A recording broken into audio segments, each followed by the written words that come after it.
You are 35. Derek is in your kitchen holding a glass of wine he can't afford, asking how you did it. 10 years ago, you and Derek started the same week, same company, same $52,000 salary. Derek got promoted twice. You got promoted once. Everyone called Derek the guy going somewhere. Nobody said that about you. Last month, Derek's car got repossessed in his own parking lot. Last week, you paid off your house. The difference was never the promotions. It was one boring decision at 25 nobody clapped for 10 straight years. Rewind, you have a job, a decent one. Account manager, $52,000 a year, a badge, a chair that squeaks. Every 2 weeks, $1,740 lands in your account. 12 days later, it's gone. Rent, the car payment, a gym membership you use 4 times a year, delivery apps you keep meaning to delete. You're not drowning. You'd never say that. But you're one broken transmission away from a problem you can't solve, and you don't know it yet. In April, you get a raise. $3,600 a year. You feel rich for 9 days. Then a better couch, nicer shoes, a trip you deserve. The raise dissolves into a slightly upgraded paycheck to paycheck life. 6 months later, you need the next raise just to feel normal. You are sprinting, standing exactly where you started. Derek does the opposite. He leases a Tesla Model 3, calls the payment basically nothing. He pulls into the lot and people walk over just to look. A man who's already made it. You stand next to your 2015 Civic like a man standing still. Because you are. You don't know it yet, but the way out looks like quietly falling behind on purpose. It happens on a regular Wednesday. Your manager stops by your desk. Good year. There's a bonus, $1,100. You wait to feel something. Nothing shows up. That night, you do math you've never done before. Not this month's math, your whole life's math. 40 more years of this loop, the deposit landing and leaving before the next arrives. And at the end of it, what do you actually have? Every day worked, still one bad season from broke. The next morning, you notice a man in the parking garage you've walked past for 2 years. Late 50s, drives a Honda Accord with 190,000 miles, never looks stressed. You ask him half joking how he's so calm about money. He doesn't laugh. He says, most people spend their whole life trying to look rich instead of trying to be rich. Almost nobody figures out which one they're actually doing. Then he goes back to his coffee. You don't forget that sentence. That night you add up everything you own outright. The number is small, almost embarrassing. So you do the one thing nobody ever taught you to do. Starting with your next paycheck, the first payment isn't rent, isn't the car. It's to your own future, automatically, before you can touch it. You open a brokerage account, set up an automatic $400 transfer every paycheck, somewhere your impulses can't follow. You write your number on a sticky note, circle a date 9 years out, fold the note into a drawer, and tell no one. You didn't quit anything. You didn't announce anything. You just quietly paid your future self first and let everyone keep assuming you were falling behind. Nobody noticed. You've quietly stopped competing for the things you used to chase. The title, the review score, the upgrade purchases, you now skip without telling anyone why.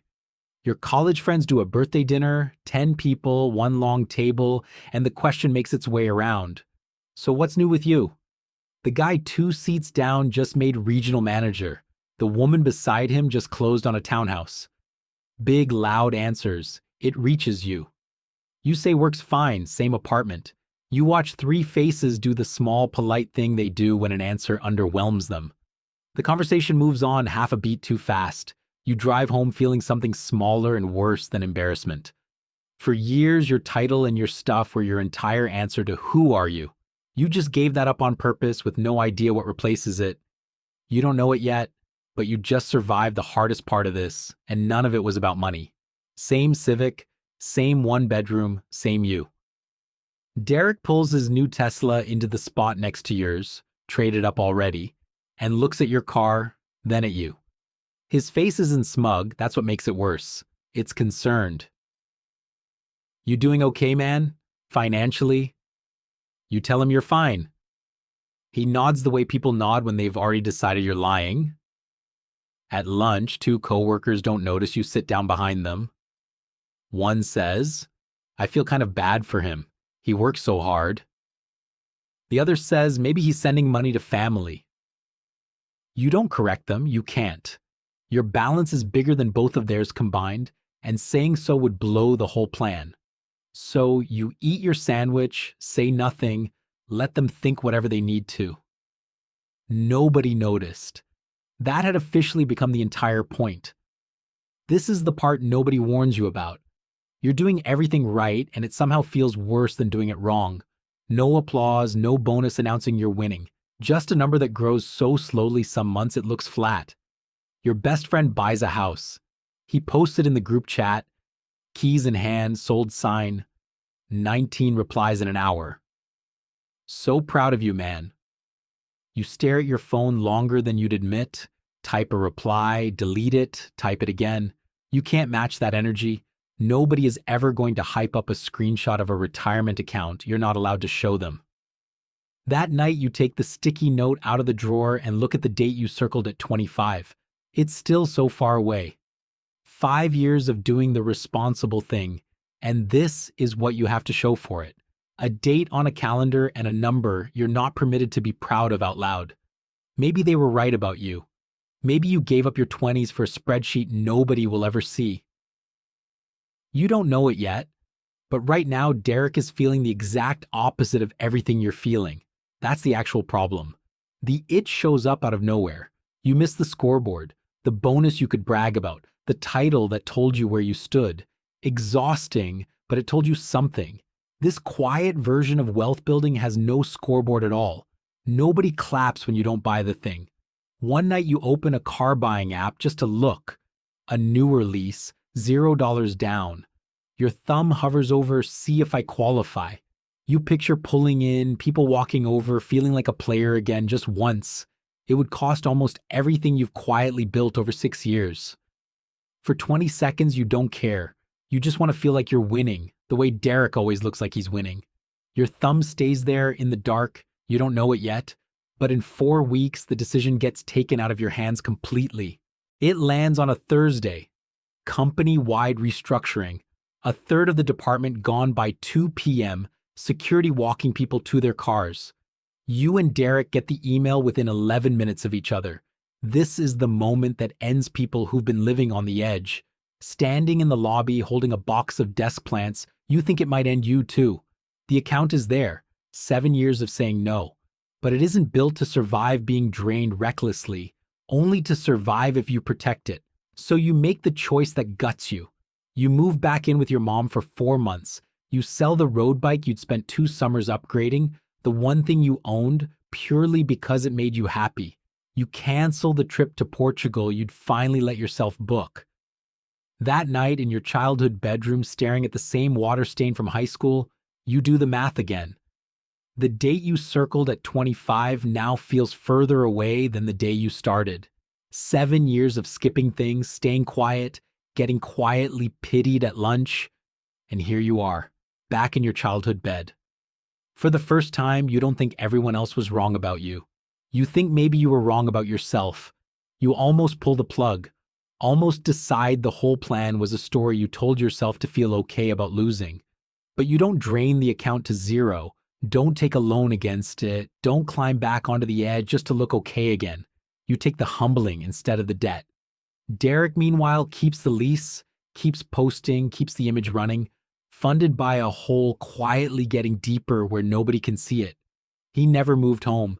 He never looked like he was struggling. He just financed the appearance of being fine. Everyone thought you were the one who fell apart. Derek still looked like he was swimming. He wasn't. He was drowning in a way nobody could see, because looking like he was swimming had become his entire job. The doubt dies in that childhood bedroom. Nobody noticed you were the only one who was actually safe. They were too busy noticing you'd moved home.